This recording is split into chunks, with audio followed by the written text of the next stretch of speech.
स्वागत है आप सबका आपके pre channel PC group education में। आज हम इस क्लास में क्लास 10th हिंदी काव्य सौंदर्य के तत्व से रस को पढ़ेंगे, जो आपके सिलेबस में दो ही रस दिए हैं, हास्य रस दिए और करुण रस दिए। तो ये दो ही रस को आप लोग को पढ़ना है। तो रस कितने प्रकार के होते हैं? तो देखिए रस 9 प्रकार के होते हैं। कितने प्रकार के होते हैं? 9 प्रकार के रस होते हैं, जिसमें से आप लोग को सिर्फ 2 रस पढ़ने हैं। कौन से रस पढ़ने हैं? रस पढ़ने और करुण रस पढ़ने हैं। ठीक, तो आज का ये जो टॉपिक है बहुत ही ज्यादा महत्वपूर्ण है, क्योंकि यहाँ से आपके बोर्ड के एग्जाम में जरूर क्वेश्चन आते हैं। तो स्टार्ट करने से पहले अगर मेरे चैनल पे आप नए हो तो चैनल को सब्सक्राइब कर लीजिएगा, वीडियो को लाइक कर दीजिएगा, बेल आइकन को प्रेस कर दीजिएगा। चलिए स्टार्ट करते हैं रस। तो देखिए रस कितने प्रकार के होते हैं? तो रस 9 प्रकार के होते हैं। ठीक, तो ये आप लोग को जानना जरूरी है कि रस कितने प्रकार के होते हैं। तो 9 प्रकार के रस होते हैं, जिसमें से आप लोग को 2 रस पढ़ने हैं। ठीक, अब देखिए रस होते क्या है, पहले हम लोग जान लेते हैं रस होते क्या है। तो रस का अर्थ होता आनंद, जिसको देखकर मजा आए। ठीक, जिसको देखकर मजा आए, जिसको छू के मजा आए, तो वो क्या होते हैं? रस होते हैं। जिसमें मजा आनंद आए, किसी चीज को हम लोग जब किताब पढ़ते हैं बहुत मजा लेके पढ़ते हैं, तो वो क्या? रस है। तो जहाँ पे आनंद आ रहा है वो होते हैं रस होते हैं। तो क्लियर हुआ आप लोग को कि रस का क्या अर्थ है? आनंद है। ठीक, अब चलिए देखते हैं रस की परिभाषा। तो देखिए काव्य को पढ़ने अथवा नाटक देखने से जो विशेष प्रकार का आनंद प्राप्त होता है उसे रस कहते हैं। ठीक, तो यहाँ पे देख लीजिए क्या कहा है? पढ़ने अथवा नाटक को देखने। जब हम लोग किसी चीज को पढ़ते हैं और देखते हैं तो वो क्या होते हैं? रस होते हैं, जिसमें आनंद आए। तो इतना क्लियर हो गया कि रस क्या होते हैं। ठीक, अब देखिए रस का अर्थ है आनंद। क्या अर्थ है? आनंद है। तो आप लोग से पूछ लिया जाए कि रस का क्या अर्थ है? आनंद है।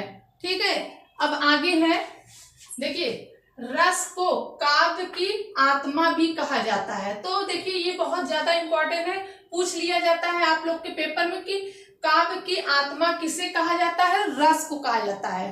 ठीक, तो देखिए काव्य की आत्मा किसे कहा जाता है? रस को कहा जाता है। क्लियर हुआ? चलिए आगे देखते हैं।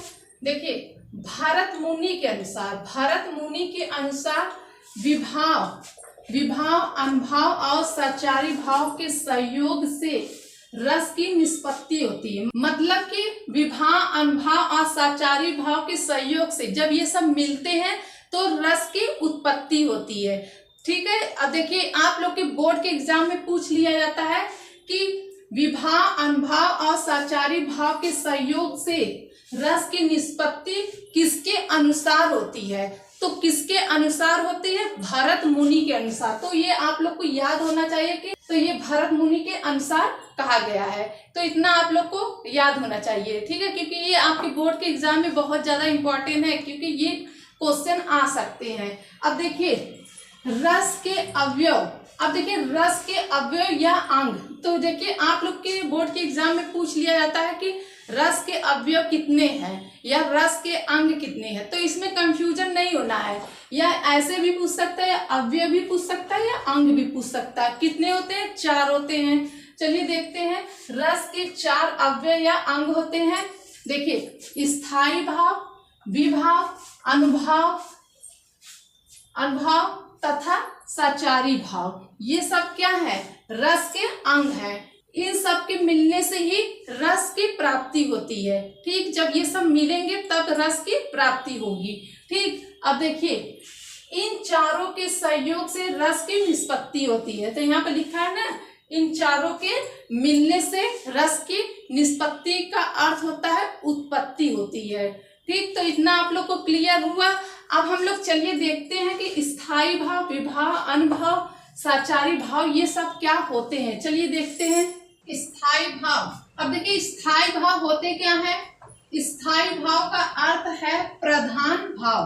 तो प्रधान भाव का अर्थ होता है मतलब कि आपके हृदय में जो विद्वान रहते हैं तो वो क्या होते हैं? स्थायी भाव रहते हैं। तो जो हमारे मन में हमेशा हमारे हृदय में जो हमेशा बसे रहते हैं, हमेशा विद्यमान रहते हैं, वो क्या होते हैं?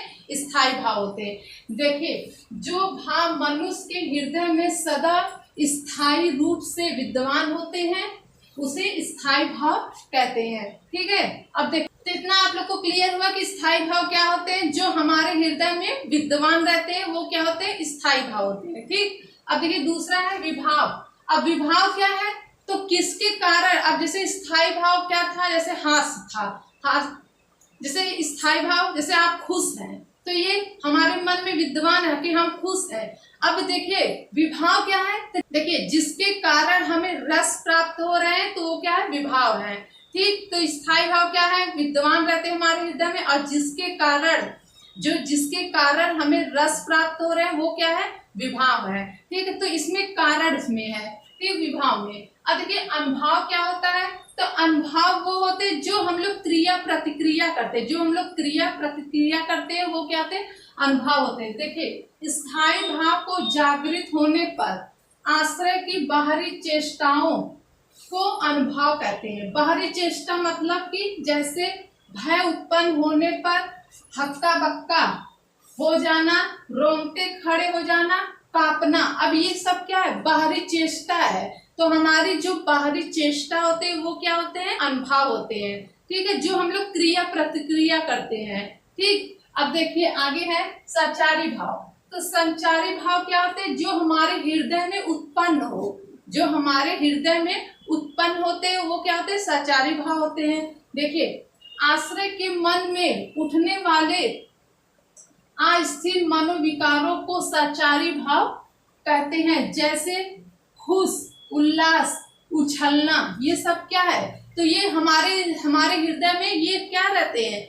ये हमारे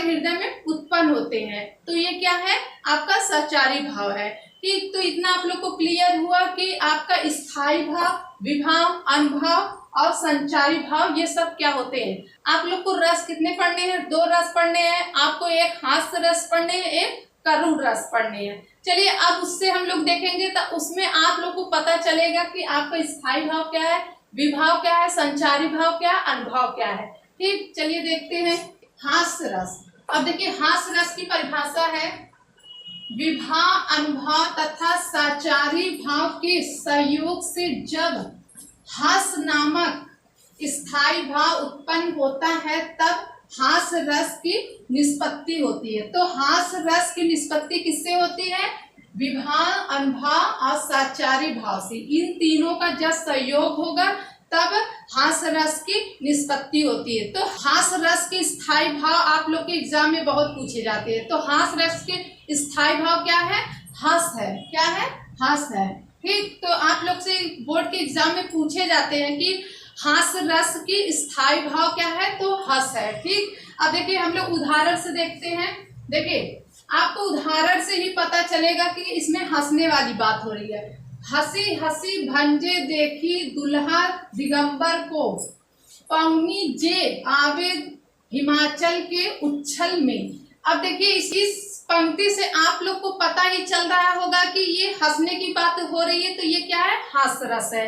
तो पहचानने की यही ट्रिक है कि जब इसको जब पढ़ेंगे तो इसमें आपको लगेगा कि ये हंसने की बात हो रही है। जहाँ पे हंसी हंसी लिखा है ना, तो ये क्या है? हास्य रस है। तो इसका देखिए अर्थ हो जाता है हंसी हंसी भंजे देखी दुल्हा दिगंबर को, पौनी जे आवे हिमाचल के उच्छल में। तो देखिए यहाँ जो दिगंबर है, ये दिगंबर का यहाँ पे अर्थ है महादेव से है। जब महादेव दूल्हे का वेशभूषा धारण करके अपनी बारात लेकर कहाँ जाते हैं? ससुराल जाते हैं। अपनी बारात लेकर ससुराल जाते हैं, तब वहाँ स्त्रियां इनका जो वेशभूषा रहता है उनको देख कर सारी स्त्रियां वहाँ की हंसती हैं, भागती हैं, हंसती है और भागती है। तो ये क्या है? हास्य रस है। गले में सांप, आप लोग को पता ही है उनका वेशभूषा कैसा रहता है। ठीक, तो वो वहाँ की स्त्रियां उनको उनकी वेशभूषा को देख के हंसती हैं,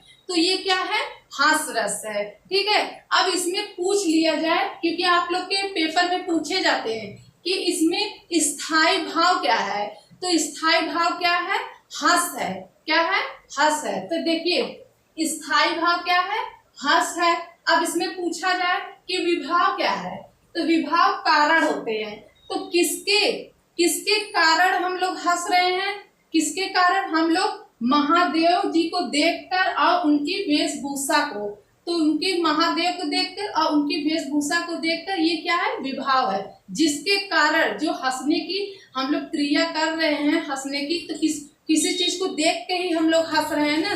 तो जिस चीज को हम लोग देख के हंस रहे हैं तो वो कारण है। किसके कारण, महादेव और उनकी वेशभूषा को देखकर। ठीक, अब देखिए अनुभाव।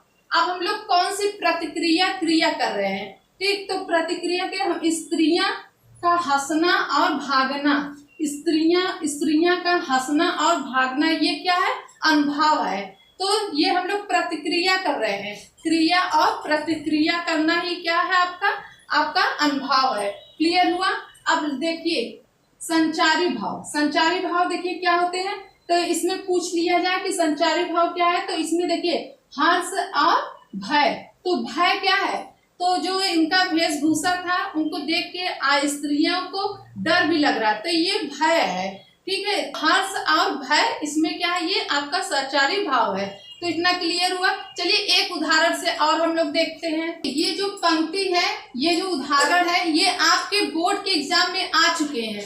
तो देखिए हाथी जैसी देह, गैडे जैसी चाल, तरबूजे जैसी खोपड़ी, खरबूजे जैसा गाल। तो ये देखिए हंसने, इसको पढ़ने से ही हंसी आ रही है। तो इसका अर्थ यही है कि आप शरीर कैसा है, हाथी जैसा है, और चाल कैसी है, गैडे जैसा, और खपड़ोई मतलब कि सिर कैसा है, तरबूजे जैसा है, और गाल कैसा है, खरबूजे जैसा। तो ये क्या हंसी वाली बात हो रही है। तो इसमें क्या है, हास रस। स्थाई भाव क्या है, हास है। तो इससे आप लोग को पता चल ही रहा होगा कि ये इसमें हास रस है। ठीक, तो इतना आप लोग को क्लियर हुआ। अब हम लोग चलिए देखते हैं करुण रस।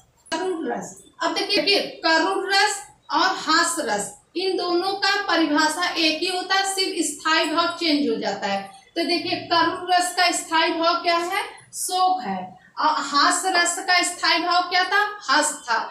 तो इसमें यही डिफरेंट है दोनों में परिभाषा में। ठीक, अब देखिए उदाहरण से हम लोग देखते हैं कैसे। हे खग मृग हे मधुकर श्रेणी, तू देखी सीता मृग नैनी। अब देखिए इसमें शोक है, तो देखिए कैसे शोक है, इसका अर्थ हम लोग जान लेते हैं कैसे है। ठीक है, देखिए इसमें देखिए क्या कहा गया है कि जब सीता जी को हरण कर लिया जाता है, किसके द्वारा, रावण के द्वारा हरण कर लिया जाता है सीता जी को। श्री राम जो रामचंद्र जी थे, वो देखिए इन सब से पूछ रहे हैं, हे खग मृग मधुकर। मधुकर मीन्स होता है भौरा, अक्षर मृग मीन्स होता है हिरण, अखग मीन्स होता है पक्षी। तो इन सब से पूछ रहे हैं, क्या तुमने मेरी सीता को देखा है। तो यही इसमें अर्थ है। तो यहाँ पे शोक की बात हो रही है। तो यहाँ पे देखिए इसमें स्थाई भाव क्या है, शोक है। ठीक, क्योंकि आप लोग के पेपर में पूछ लिया जाता है कि करुण रस का स्थाई भाव क्या है, तो शोक है। ठीक, तो इससे अगर उदाहरण दे दिया जाए और इसमें पूछ लिया जाए कि स्थाई भाव क्या है, शोक है। ठीक है, अब देखिए पूछ लिया जाए कि विभाव क्या है। विभाव क्या है, तो किसके कारण हम लोग शोक में हैं, सीता जी के अपहरण के कारण हम लोग शोक में हैं। तो सीता जी का अपहरण, ये क्या है, विभाव है। ठीक है, अब देखिए अनुभाव, हम लोग क्रिया प्रतिक्रिया क्या कर रहे हैं, सीता जी को अपहरण कर लिया जाता है तो हम लोग क्रिया प्रतिक्रिया क्या करते हैं, रोना भी करते हैं और विलाप करना भी करते हैं। ठीक, तो इसमें क्या हो जाएगा, रोना हुआ, विलाप करना हो जाएगा। ठीक, अब देखिए साचारी भाव। साचारी भाव क्या होते हैं, जो बाहरी चेष्टा, मतलब कि अब हम लोग क्या कर रहे हैं, जो पल भर में आते पल भर में खत्म हो जाते हैं। तो देखिए इसमें चिंता और दुख, तो चिंता और दुख, ये हर वक्त तो चिंता रहती नहीं है, दुख भी हर वक्त नहीं रहता। तो ये जो संचारी भाव रहते हैं ये कुछ पल के लिए रहते हैं। तो ये क्या है, संचारी भाव है। तो इसमें देखिए चिंता और दुख हो जाएगा। तो इतना आप लोग को क्लियर हुआ कि ये आपका करुण रस क्या होते हैं। ठीक है, अब देखिए एक उदाहरण से और देखते हैं। मेरे हृदय के हर्ष हाँ अभिमन्यु, अब तू है कहाँ। अब देखिए एक ट्रिक आप लोग को हम बताते हैं करुण रस का। अगर आप लोग के बोर्ड के पेपर में पूछ लिया जाता है, इस तरह का कोई आप लोग को उदाहरण दे दिया जाए और वहां पे देखिए इस तरह का चिन्ह हो, मतलब कि इस तरह का कोई, इस तरह का कोई शब्द के बाद इस तरह का चिन्ह हो बीच में, तो ये क्या है? ये आपका करुण रस है। ठीक है, अगर आप लोग को अर्थ नहीं आ रहा है तो बस इसको देख लीजिए, तो ये क्या है? करुण रस है। तो इतना आप लोग को क्लियर हो गया कि करुण रस किसे कहते हैं। तो हम वीडियो को यहीं पर रखते हैं। तो आज के क्लास में आप लोग ने काव्य सौंदर्य के तत्व में रस को पढ़ा। तो आज का क्लास आप लोग को कैसा लगा कमेंट करके जरूर बताइएगा।